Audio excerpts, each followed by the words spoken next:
সুপ্রভিয়াস আসসালামু আলাইকুম। মৃধা মিডিয়ার পক্ষ থেকে আপনাদের সবাইকে স্বাগতম এবং এখন একটি গুরুত্বপূর্ণ নিউজ আপনার সামনে হাজির হয়েছি। আর সেটা হচ্ছে সাউথ ইয়র্কশায়ারের শেফিল্ডের গ্রান্ড মসজিদের সামনে এক ব্যক্তি 3টি ইঁদুর ফেলে দিয়ে তিনি চলে যান, কিন্তু সিসিটিভি ক্যামেরায় সেই ব্যক্তিকে ধারণ করা হয় এবং এর ফলে স্থানীয় মুসলমানদের মধ্যে একটি আতঙ্কের সৃষ্টি হয়। এবং সেই সাথে আপনারা জানেন যে সেই ব্যক্তিকে কিছুক্ষণ পরেই পুলিশ তাকে অ্যারেস্ট করেছে, কিন্তু জিজ্ঞাসাবাদের পর তাকে আবার ছেড়ে দেওয়া হয়েছে। এ নিয়ে অসন্তোষ দেখা দিয়েছে স্থানীয় মুসলমানদের মধ্যে।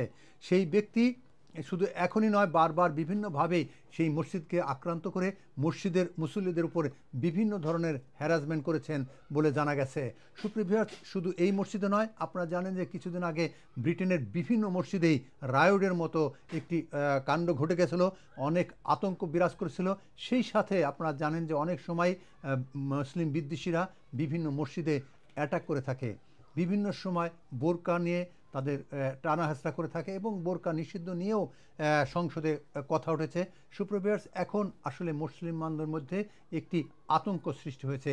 সেই আতঙ্কে আরও বাড়িয়ে দিল এই ব্যক্তি।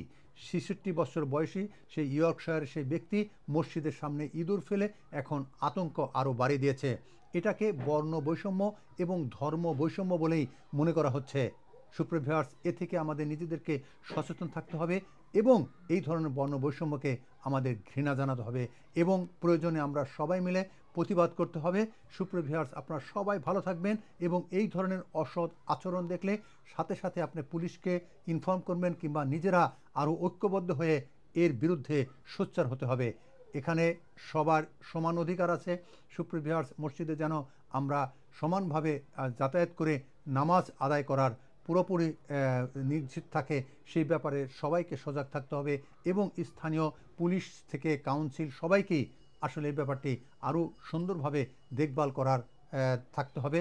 আজকে এ পর্যন্তই। আপনারা সবাই ভালো থাকুন, সুস্থ থাকুন এবং এই ধরনের ঘটনা থেকে যেন পুনরাবৃত্তি না হয় সে ব্যাপারে আমাদের সবাইকেই সজাগ দৃষ্টি থাকতে হবে।